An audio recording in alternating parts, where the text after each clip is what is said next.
our first webinar, and we have with us one of the highly sought of public speaker, accomplished thought leader, agile transformation leader, a published author, mentor to a lot of startup companies who have trained more than 5,000 plus professionals, who has delivered more than 200 plus public talks and conferences, who has written more than 150 blogs and even mentored more than 100 startups. And he has written his own book, which is Agile Product Development. He is running his own coaching and consulting firm from 2014 is Thought Leadership. So I present to you Tathagat Varma. Hi everyone, and I'm happy to share some thoughts on cultural agility and how is it important and what does it even mean. We'll talk about that for the. So two things. One about myself. I'm based out of Bangalore and work with a lot of large organizations as well as startups, and these are really napkin stage startups. So I really see a lot of very wide spectrum of cultural agility. The most successful organizations, the large ones that have been around for 180, even more than 100 years, are extremely successful, and they were born out of a certain time in the history. Some have been able to adapt, some are not able to adapt, so they always have challenges in terms of how do we really change ourselves to changing times. And on the other hand, when I look at the startups, these guys are working as if there is no tomorrow. They are able to change 10 times a day, and they're able to completely turn around their culture. And what are some of the things that we see from these examples? What are some of the opportunities that we have for you and me? That's what we are going to talk about here. All right, so let's get started with, let me pose a question to all of you. Now imagine that you have a great product. It could be a product or a service or anything that you can personally relate to or work with, and you want to launch it in other countries.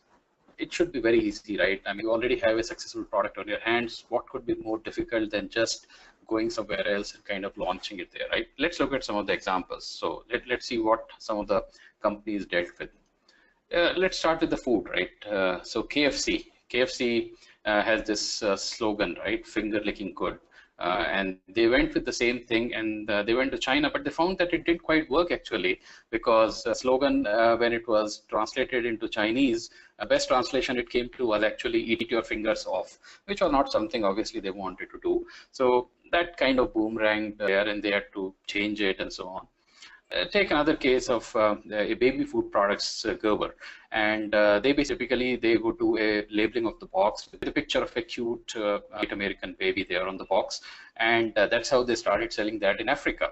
Now in Africa, it turns out that people actually are very sensitive to what is written on the boxes, and they believe whatever is shown on the box is actually inside the box. And obviously the baby was not inside the box, but that kind of confused the people, and they didn't quite like the product there.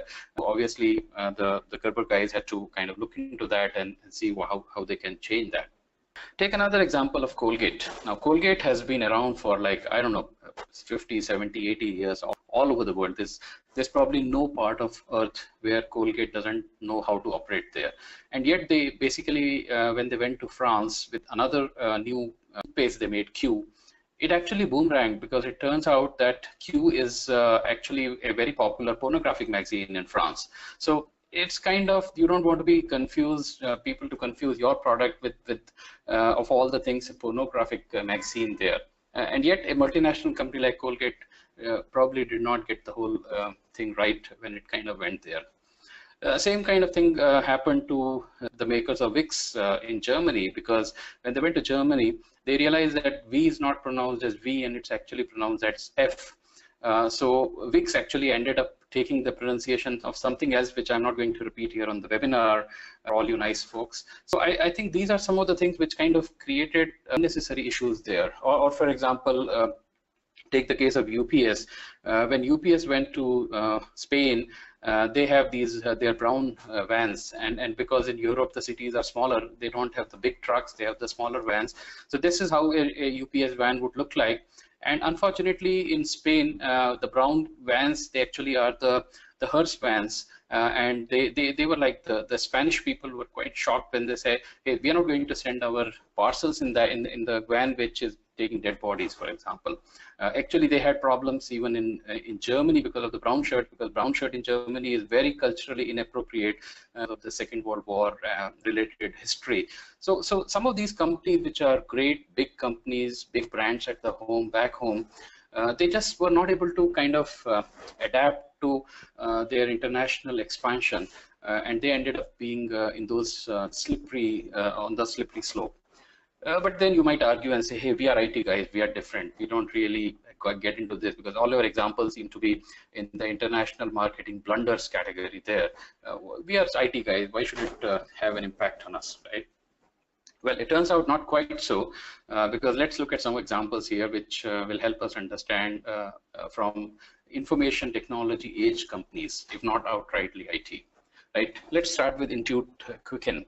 Now, Intuit is a great company, wonderful innovation. They have awesome products, and Quicken has been a market leader ever since the launch happened in '83.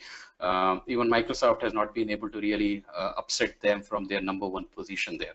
But there was a time when it was very successful, obviously, in US and Canada and UK.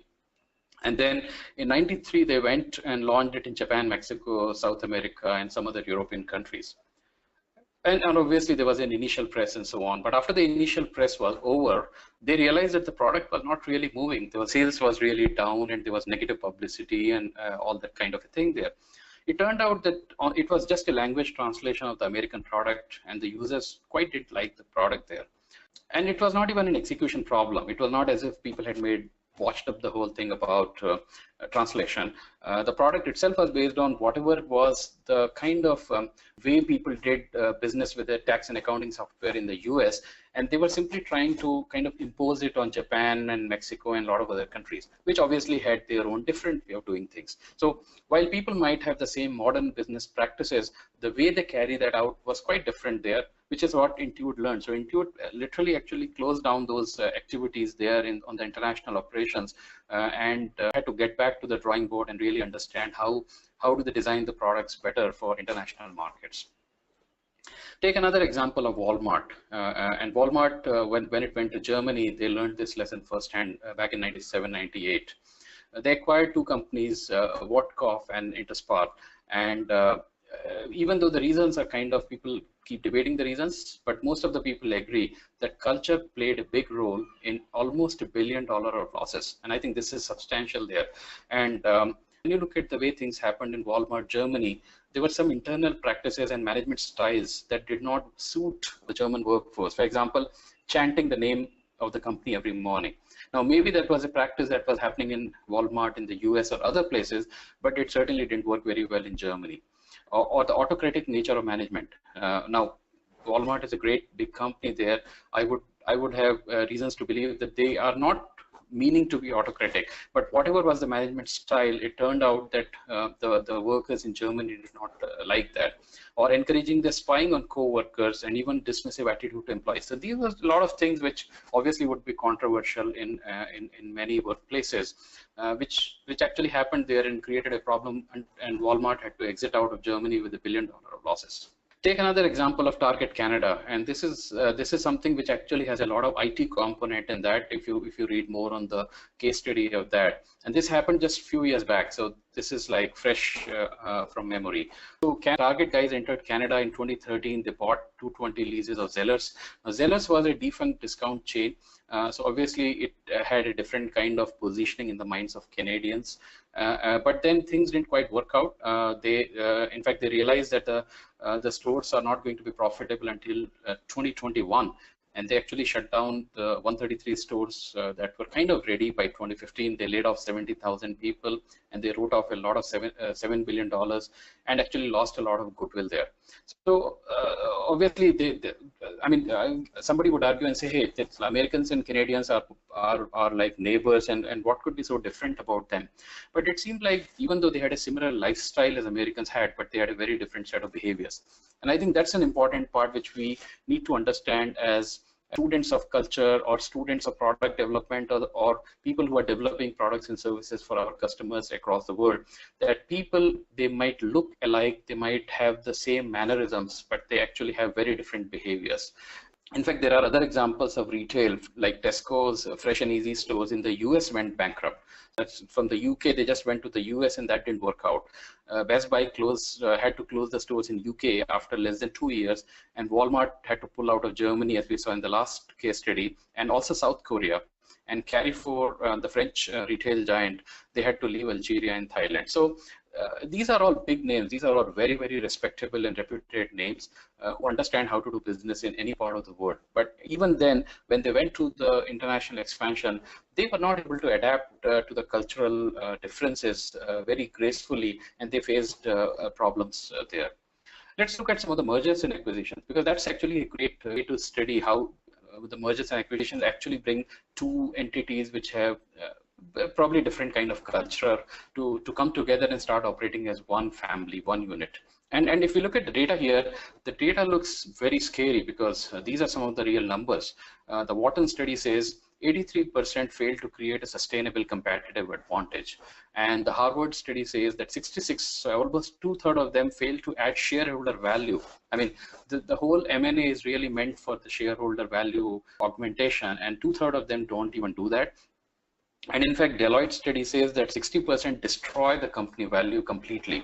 So the track record of mergers and acquisitions globally has been pretty poor there. I think the bigger question that it merits is, why is it so? And when we look at it, some of the statistics say that up to 90% mergers are failing because of the culture shock. So there was a Hay Group study in 2007 that brought it out. And the intercultural dissonance is actually a major indicator of why the international M&A also fail, because these are like two companies coming from, let's say, Europe and US, or India and Europe, and they are coming together and it's kind of not working out. So some of the examples, now it doesn't have to be international in that context. In fact, some of the examples like the New York Central and the Pennsylvania Railroad back in 1968, this is like both are East Coast companies, the same country, the cultures are perceived to be very similar, and yet when they had a merger, they had all kinds of challenges there. Obviously, Daimler and Chrysler were too different from Germany and from the US, and they came together. They were people expected that kind of thing to happen there because these were two different work cultures. But look at Novell and WorkPerfect when they came together at that point in time, two software companies, both in the US, and they still had challenges there. AOL and Time Warner was the same kind of a thing, and Sprint and Nextelis. So M&A has been a very tricky area for people, and predominantly because of not giving due attention to the whole cultural context and the cultural assimilation of different entities here. So what do these examples tell us? These are like a lot of interesting stories. What do they tell us? To me, the first thing is, I think we need to understand that we might have similar appearances, but we are all wired differently. People, culture, entities, organizations, even functional groups, they are all wired differently. We cannot simply take it for granted that just because they talk like us, they walk like us, they dress like us, they use the same tools and technologies, they are one of us. They in fact might be very different from us. And what works here might quite possibly not work elsewhere. We cannot just take it for granted that, hey, this is what works for us sitting in Bangalore or London or Boston, and it's going to work for us in the rest of the world. It doesn't quite happen that way. The key really is adapting to the other cultures. That might actually help us to operate better there. So that merits the question, well, how do we really go about really understanding and adapting to the culture? But before that, let's talk briefly about what is culture, because people have defined culture in various ways. I'm sure when you do a search on the internet, the first thing you see is actually an iceberg and so on. So apart from the visual representation, what really is culture? What does it even mean there?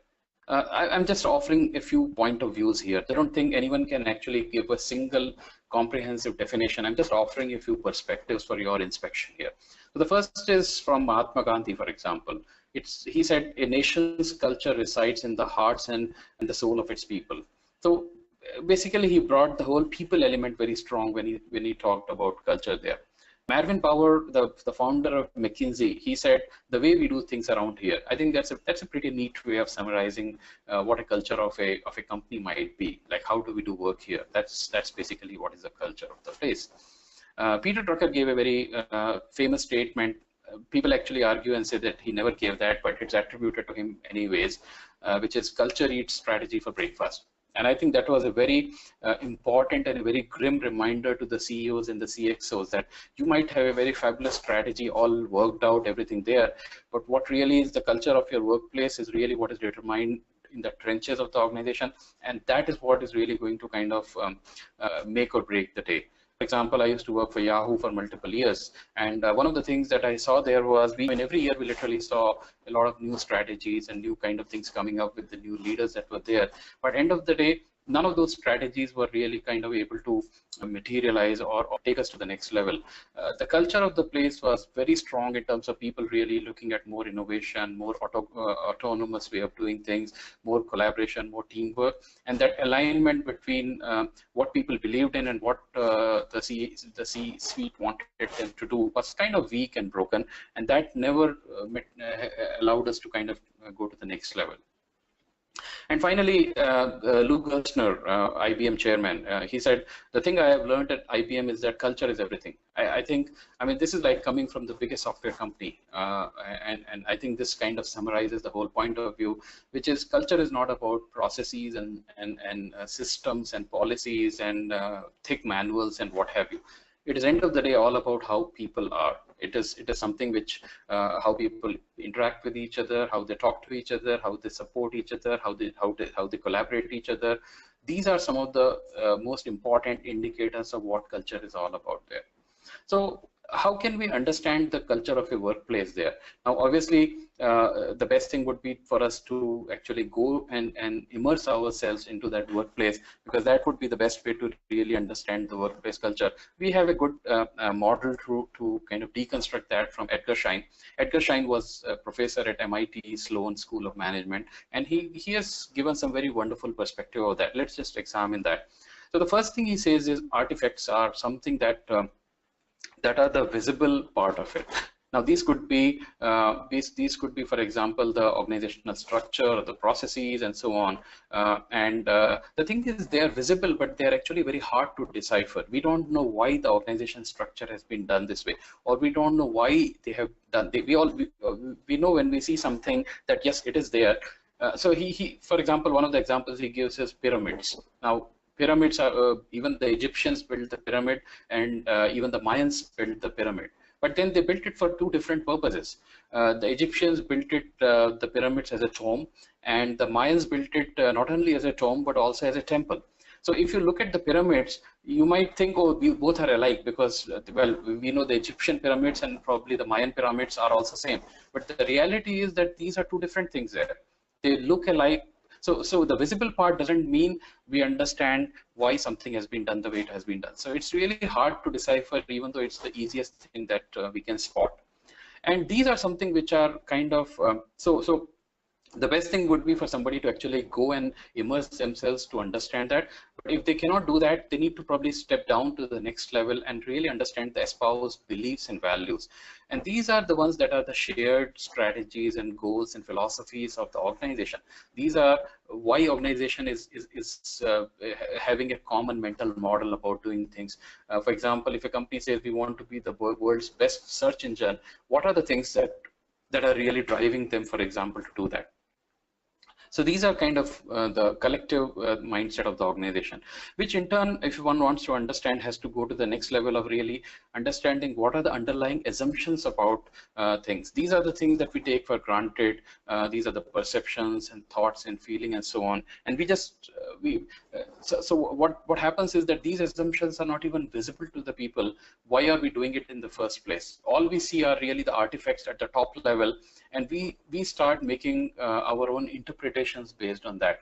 But somebody who wants to improve their cultural agility, the first step for them is really to become more culturally aware of what is really happening. And the only way to really become more culturally aware would be to actually kind of go down this culture levels and really understand what are some of the underlying assumptions about it. So in the next few slides, we'll talk about some frameworks which will help you understand how one can go about doing that. Now, Gert Hofstede is a professor. He has done a lot of work in really understanding the dimensions of culture. He talks about two very interesting concepts. The first is a national culture. He says every country has its own culture, and depending on how the culture is, the way people interact with each other could be very different. And so he actually has 6 dimensions for that. The first one he talks about is the power distance. Power distance is basically how comfortable we are with the spread of power in the organization, or in the family, or in the nation, or in the culture or society of it. So, for example, someone like India, the power distance is very high, which means we accept the part that yeah, there will be somebody who will be senior who has more power in the organization.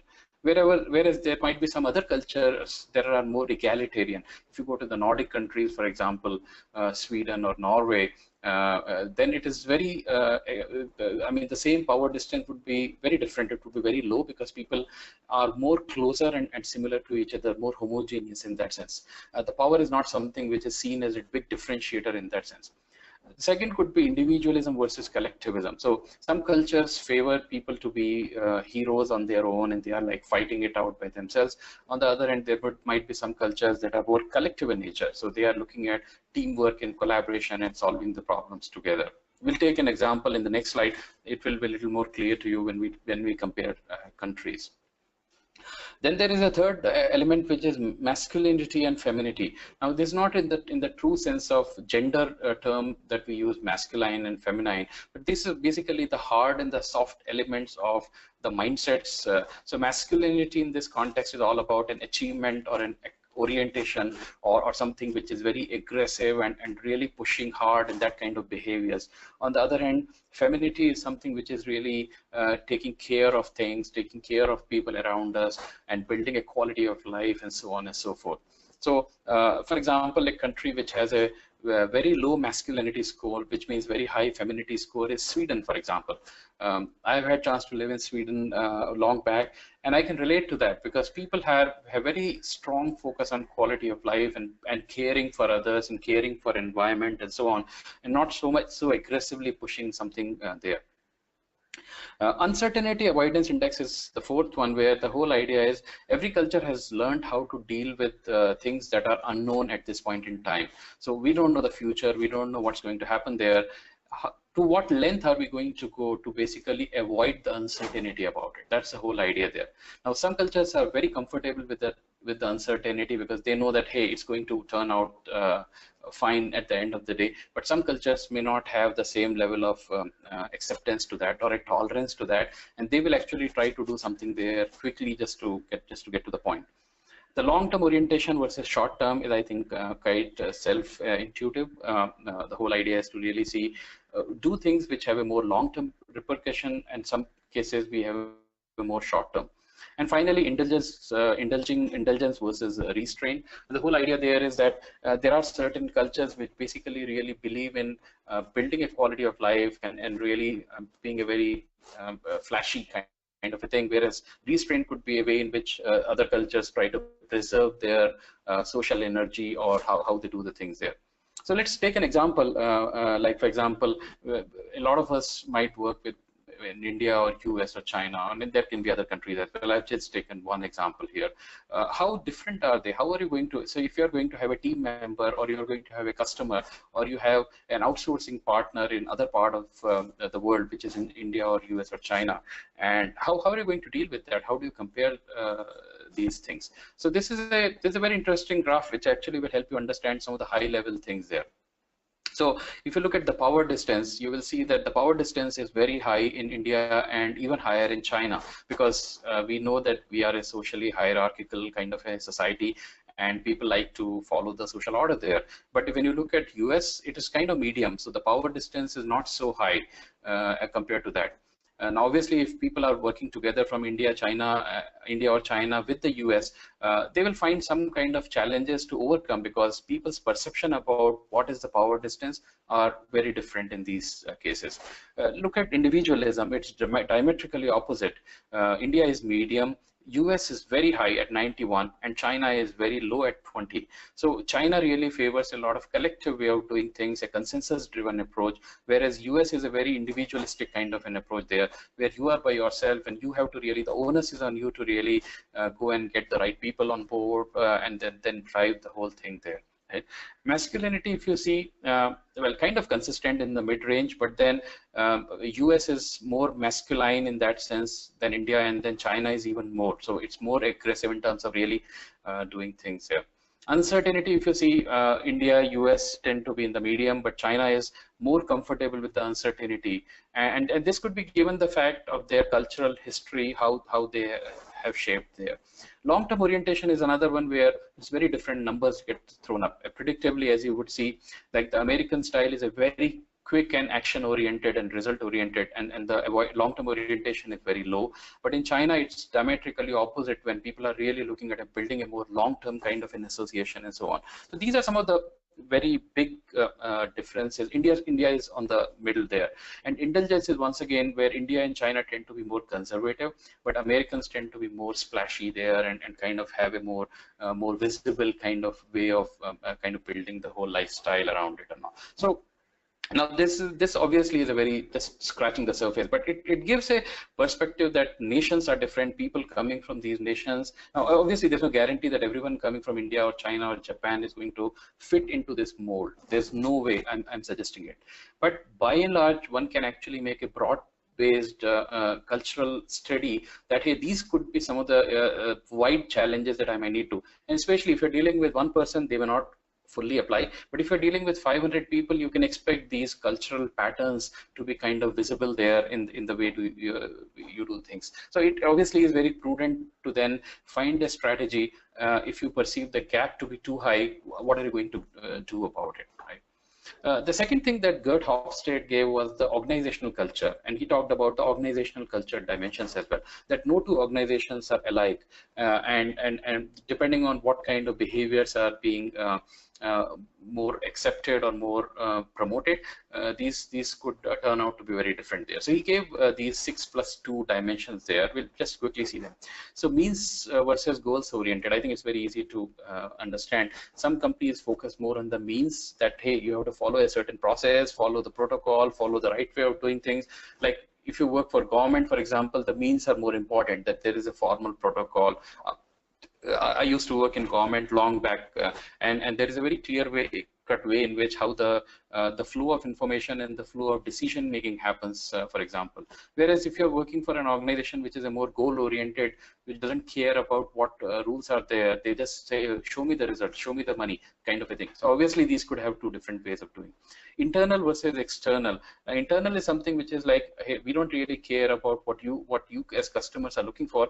We know what we have idea about what product should be built for you, and we're kind of, so it's like the Henry Ford saying that says, if we had gone to people, they would have said faster horses, which is like saying customers don't know anything, we know the right kind of a thing to do. And externally driven would be highly customer experience oriented, where they are constantly calibrating themselves with the customer, what they are looking for, and so on. Then there could be easygoing versus strict work discipline. So for example, if you are working with typically like a startup or a Bay Area kind of a company, you would expect that a lot of easygoing kind of a work thing, flexi work is more acceptable today. If you're working for maybe some other kind of an organization, maybe you're dealing with a lot of financial information, they might have a very strict work discipline. I mean, I know companies, I will not name them, which don't allow, for example, the even a piece of paper to be taken inside on the work floor, or their laptops cannot be taken out of the company.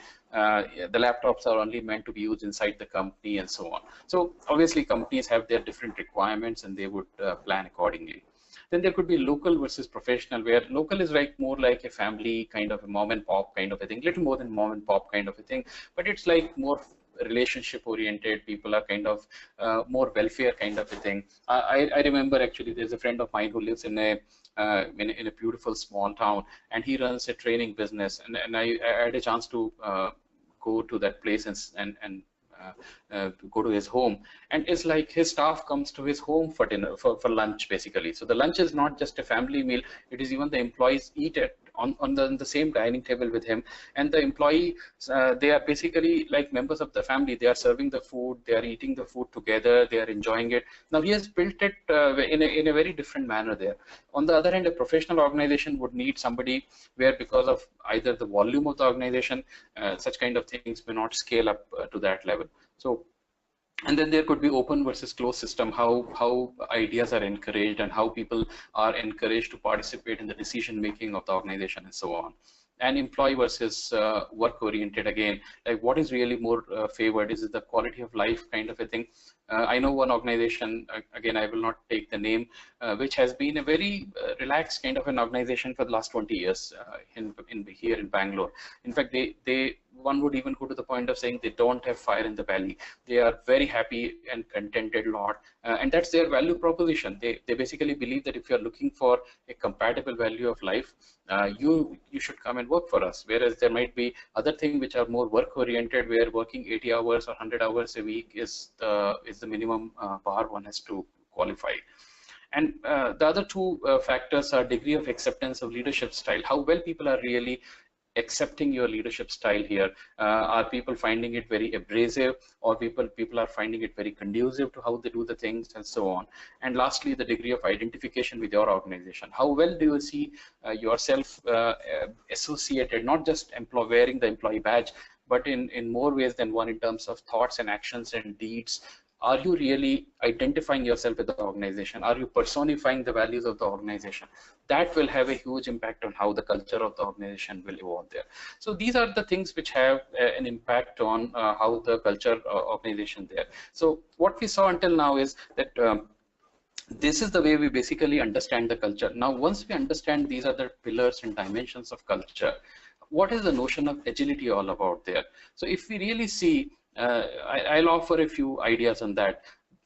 Like, for example, the ability to understand multiple local contexts and work with them to obtain consistent business results. See, the reality is that any business leader today, I might be a business leader in Bangalore, but I have to now go and work with Australians, and I have to go and work with people from Brazil, and I have to go and work with people from Kenya, and I should still be able to give the same consistent results. I might be a software team, and I still have to give the same experiences which people care for, by factoring in how people are different in these areas there. So to me, that is the notion of cultural agility, that I should be able to kind of adapt to those and still give the consistent business results, because business results are still, so if I have to give 25% net profit margins, then I should still be able to give it irrespective of the differences in culture.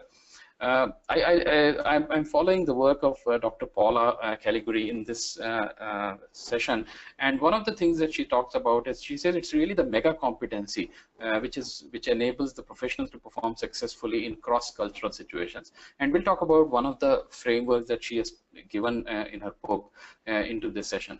Why is cultural agility important? I think it's very obvious there. Everybody has to, most of the big companies that we see, 50, 60, 70% of their revenues are coming from territory outside their national origin. So like, for example, if you look at the Indian IT services company, pretty much 80 to 90% of their revenues come from US and Europe and Asia Pacific and other places there. If you are an American company like a Coke or Burger King or something, I'm sure that a substantial amount of your revenues are coming from outside US. And the same goes for French companies or Japanese or Chinese companies and so on. So obviously it's important that you are able to design products keeping the small digital village in mind, and really adapt to the global things there. So with that, let's talk about how people can become more culturally agile. Right? We talked about what is cultural agility. We talked about the elements and pillars of culture. How can people really become more culturally agile there? Now, what Dr. Paula says, she says culturally agile professionals achieve success by leveraging 3 cultural responses, and she talks out 3 very interesting concepts. One is the cultural adaptation. So you adapt to one's behavior to the situation. So I'll give an example. So long back, I used to work for a Chinese company. When the Chinese leadership came to India for the first time, they actually we were talking about the like gift coupons for something. So like 500 rupee gift coupon or 1,000 rupee gift coupon. Now, even I never consciously as an Indian thought about that, but they figured out that Indians don't like really the round figures like 500 or 1,000. But what is the Indian customer? We give 501 rupees or 1,001 rupees. So we top it up by one extra there, which is actually something that the Chinese learned it. And then they basically adapted the whole thing, and they said across the whole company, we will use this as the way to do that. So when I'm giving something as a gift coupon, I'm going to get for 501 rupees. So that is like an example of adaptation, that they basically adapted what was the context here in India. The second thing is cultural minimization. So you supersede, it's the other way around. In the adaptation, you are basically adapting somebody else's culture, but in minimization, you are imposing your culture on the other, so so that there is no conflict there. Right? I'll give an example again from one of my previous work experiences. In another company, I had my manager who was based out of Bay Area. So he was an American, and as we know that like in India, for example, if we give a gift, you don't open it in front of others. That's the cultural norm in India. Whereas in the US, it is the other way around, that the moment a gift is given to you, you open it in front of others, right? So now the challenge is, what should you do if you are in that kind of a situation? So I remember the first time when my boss came, Rick was in town. We gave him some Indian memento to basically, so that he understands the Indian customs or handicrafts and so on. And it was given in a team, like in all hands kind of a thing. And he would like, he just, he was not sure, obviously, but he just opened the whole thing there. So he basically was exhibiting cultural minimization. He imposed his own culture by saying, hey, I don't quite know what is your culture about it. I'm just going to go ahead and do that. Now, it could be risky at times, but in this case, since he was my boss, it was perfectly okay for him to kind of do that. It turned out to be culturally appropriate to do that. Right. So that's the minimization part. And then the integration part would be finding a compromise which is important and worth the effort there. So you're basically saying that, hey, we go to the point of really integrating these two cultures together and kind of build something which leverages the best of cultures there. So what Paula says is that the successful professionals who are culturally agile, it's not that one is better than other, they are actually adept at toggling between them. So they are able to figure out which one is a better response at this point in time, and they, based on the response, they decide to choose one of these: adaptation or minimization or integration. And then she has given a framework of 12 competencies that actually is a great way for people to understand what does it take for somebody to really become more culturally agile, and what should I do. So for example, I want to be more culturally agile. Is there some kind of set of things or a toolkit which I can do? So here is one such toolkit. It's not a roadmap, it's not a maturity level, it is simply a toolkit, and it actually lists out these 12 competencies. Let's just quickly look at them. So first one is competencies that affect the behavioral responses. And we just saw that the three of them: the cultural minimization, adaptation, and the integration. And they have an impact on individuals. As an individual, it allows me to understand what should I do in a given situation. So I am in a unknown situation right now. Should I minimize? Should I adapt? Should I integrate? And so on. Right. The second one is competencies that have an impact on individuals' psychological ease in cross-cultural. So the first thing she talks about is tolerance of ambiguity. So for example, let's say you've gone to a new country and you have to work there. Now you don't know what time should you show up for. So I remember many years back when I used to go to Holland very frequently. The first day, my kind of peer inside the company, he took me out. We went out for drinks and dinner and all that, and we came back. And then I thought we had a good time. It was a personally good rapport and all that. Next day, somebody else was coming. I had to stay back for the key for the apartment. So I went to office late by 11 o'clock, and he was very upset with me. So the thing is, even though it was kind of the social relationship that we had kind of built there, it was not something which could spill over to the professional one. So in this context, the whole ambiguity part of that was like, what should I do there? I made a mistake. I erred on the side of making a mistake there. But at some point in time, one has to really understand that, okay, how can I be more tolerant of ambiguity and really understand, okay, what is the way to go? Do I observe people? Do I question people? So that my ambiguity is kind of clarified there. Appropriate self-efficacy is an important part. Self-efficacy is actually a concept very well put forward by Robert Bandura, and he talks about, and this basically a belief that I have in my ability to succeed in a given unknown situation, for example. So I might be working for the first time in XYZ country. I've never been to, I don't understand the ways of working. How can I really, do I have a confidence that I can succeed in those areas? So that's kind of self-efficacy here. And the third one is cultural curiosity and a desire to learn. So I think this is a very important part. A lot of times people don't open themselves up. They remain very secluded, and in a new area, they basically don't go and venture out. I believe that if you have an opportunity to go out and spend time in another location, another country, another culture, the more time you really spend watching people in a public park or going to movies or going to theaters or watching how the people walk on the street, how people behave in a social place. I think these are areas which you help learn basically how people really behave, what are the ways, what are their, how do they respect each other, how do they communicate with each other, and that will improve one's ability, the psychological ease in terms of, oh, I understand how to talk to the to these people, for example. The third bucket is the competencies that have an impact on individuals' cross-cultural interactions. So how do you really interact with each other? So the first thing is valuing the diversity. I think it's important for us to understand that diversity is not just limited to the gender diversity. It is diversity concerning gender, it is concerning disabilities, it could be concerning region, caste, creed, religion, it could be about physical disabilities, it could be about sexual orientation, it could be about people coming from different functions. I might be from accounts and you are from marketing. How do we even, how can we get together for a lunch and chat up with each other? So I think it's an important part for somebody to understand and build a more holistic perspective about diversity and not just look at diversity as a very narrow filter here. Then second is ability to form relationship. Especially I've seen, like when I was at Yahoo, for example, that's one of the things I used to do. I used to travel to the US office every quarter, and I would spend a lot of time with people from varied functions, from finance to legal to IP law, to technology, to program management.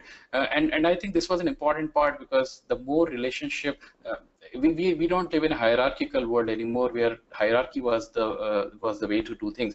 We live in a more networked world, which is a more flat world, and the only thing in place of hierarchy is the network. So if you don't have a network inside, you are not going to be able to really get the job done there. So when you send a mail to somebody or you need some help at, like you have a 4 o'clock buddy there, you want some help because you have to do something and you have to call up somebody in the US or Europe or Japan.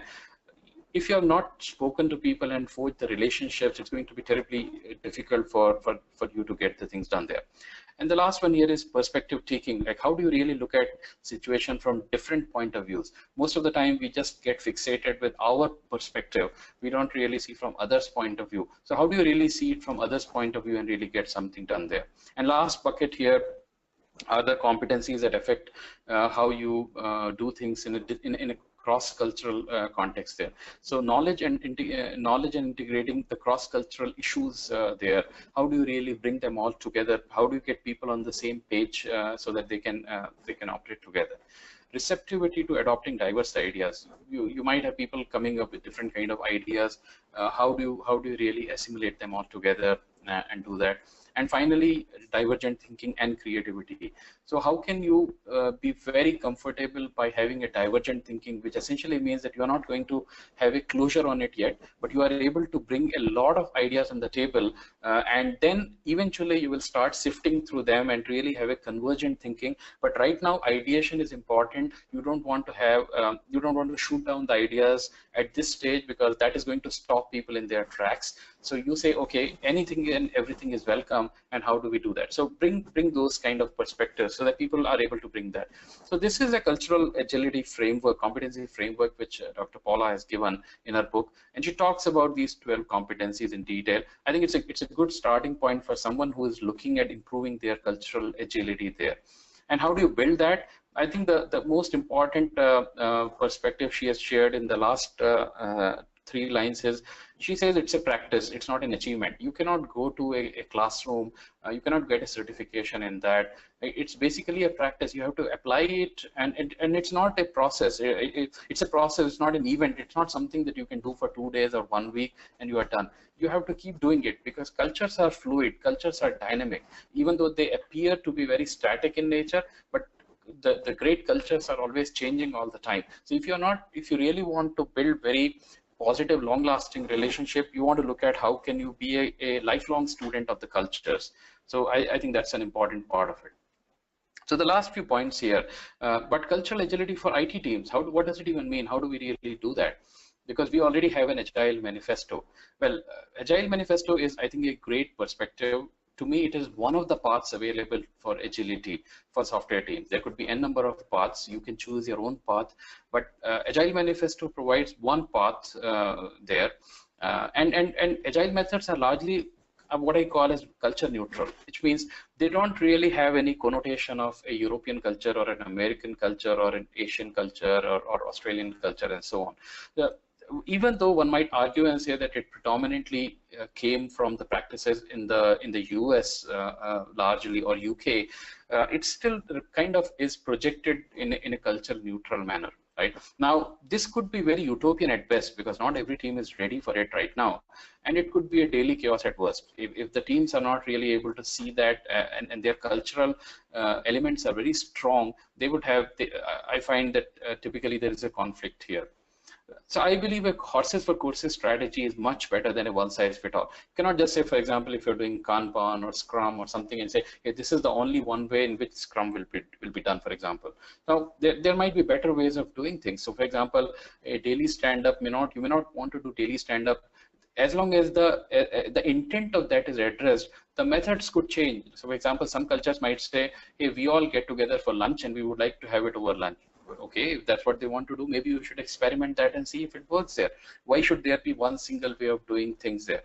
In some cultures, being very direct might be seen as something which is very confrontational. So people may not want to do, for example, retrospectives, and they might think that, hey, it is very culturally orthogonal to our value system there. So you'll have to find a way to kind of adapt it and blend it in their cultural norms, rather than imposing and dismissing their concerns and saying, nothing doing your culture doesn't mean anything to me. Scrum guide says that a retrospective has to be done this way, so that's the way we have to do that. You'll have to respect, because if you don't respect the cultural context, then you are going to lose a lot of support and enthusiasm and energy and participation and motivation of those people, which obviously is not what you want to do. So I believe that applying agile principles with a cultural context could actually amplify the results more than ignoring and imposing. It's like saying that, hey, like there is only one way of doing things, and that is like a communist approach of saying, no, there cannot be any other way of doing things. Here what we are saying is that we understand that everybody has a different culture, and we are going to work together to really come at a common minimum way of kind of doing it. So look at some situations here. Like I've been in a situation in face-to-face communication. For example, I was living in China for a year long back, and that's the first time. That was long back. A lot of my team members did not speak English. Now, Agile might say face-to-face communication is best, but guess what? When you're working with non-native speakers of English, and by the way, I'm also a non-native speaker of English. My mother tongue is Hindi, so it's not that I was born speaking English. But if you throw me in a situation with people from different cultural and linguistic backgrounds, I cannot take it for granted that people will always speak in the same language. For example, it's very well known in Oriental cultures that people don't want to make mistakes and lose their face in public. And they would rather not speak in broken English, but they would stay silent there because they don't want to lose the face in front of others for making a wrong attempt there. That is the culture. Now, if you don't understand that and don't encourage people and then find a way to have a one-on-one to kind of still solve the problem, but you insist that everybody has to speak up, it's going to be a bad show for everybody there. People will feel embarrassed, and you will feel probably the support and the team camaraderie might be broken there. Or for example, if a team has people which have different power distance, that could be a challenge there, where somebody is really in awe of the authority, where somebody else is really saying that I don't care about authority, I'm looking at something else. Like in India, it might be a situation in some places where we are so used to having a father figure as a manager or a leader, that the whole idea of a leaderless team or a self-organizing team might be very alien to the people there. So one might, if there are work teams which are so used to the whole idea of being led, it might be very difficult to change them to accept that, hey, you are now the master of your destiny. So that could be a challenge there. The people who are looking for instructions, suppose somebody is always used to, he or she might be a great performer, but then they only work under instructions that I tell somebody, and they do it. Now, if they work for a culture which values individualism more, for example, they go to the US and they start working a team there, they are going to have a challenge there, because in US, people they are very their individualism is very high, which means they expect people to own up by themselves, without really waiting for instructions and so on, and basically deliver by themselves. And team members, again, so these are some of the situations which might be there, where having a more deeper understanding of the cultural constructs, and then applying the principles of how can one improve the cultural agility, could actually help in giving a better response out of the three, which was, as we saw originally, adaptation, minimization, and integration, which are like the three high-level kind of responses. Okay, that brings me to the last slide here, and let's just recap quickly some of the key things we talked about. Culture, in my view, is the collective mindset of a social group, and it kind of provides us a way in which the human societies can survive and grow, because culture is actually is telling us what works, what doesn't work, and then what works gets reinforced, because if it doesn't work, then there's nobody to tell the story, right? So, but then it can also become a weakness, because when people are taking it as a dogma, it can stand in the way of change there, and it's like people are saying, no, that's how we have done it all the time, why should we change now? And that can be, I think, a very, very difficult situation then. Now, cultures that treat people as machine parts, and I'm using a very strong word here, which basically means that I have a process. I don't care if you are if you are somebody who has a high power distance, or if you are somebody who has who is more comfortable with, let us say, femininity as a trait there. I have just one single process, and I'm just going to drive it consistently, come what may. If I am not cognizant of what my team members bring as individual strengths to the team, then I'm just going to kind of overlay that with one single way of doing things, which is going to be culture neutral way. So I'm assured of getting something done, but I'm not really leveraging some of their inherent strengths that they bring to the team and to the organization there. If I really want to tap into some of the things that which is their innate potential there, then I think I should step out of a culture neutral way of doing things, and really get into a more culturally agile way of doing things there. So what is cultural agility? It's a people-first mindset, in my view, which is unconditionally respecting people first and foremost and always. It's not about process first, it's about people first, and saying, hey, I have these set of people, what can I do best to really leverage what they bring to the organization? And it's really being nurtured by being open to to different cultures without really being judgmental about things. Now, while agile methods provide a great framework for solving problems, like I said, they are culturally neutral to me. And unfortunately, processes are never agile. I think that's one of the biggest frauds in our community, in agile community. We say it's an agile process. There's no such thing as an agile process. People are agile. Process by itself is a static thing there. It's the people that really are agile, and they change the way they do the things there. Right? And lastly, a team can significantly improve the problem-solving abilities and the business outcomes by acquiring the mindset of cultural agility and focusing on adapting the solutions for the context. So I'll give you the last example and close the talk now.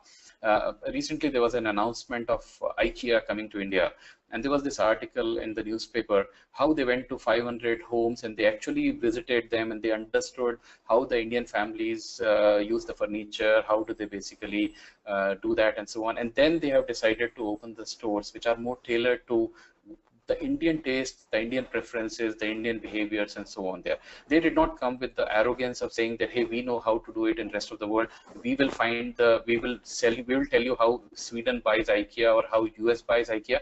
But they actually came with the humility of saying, hey, we are expert in solutioning, but we really want to understand the problem better. So we are going to understand your cultural context, and then we are going to design the whole experience around it. Now, you can also call it as design thinking. You can also, if you are from a design bent, you might say that.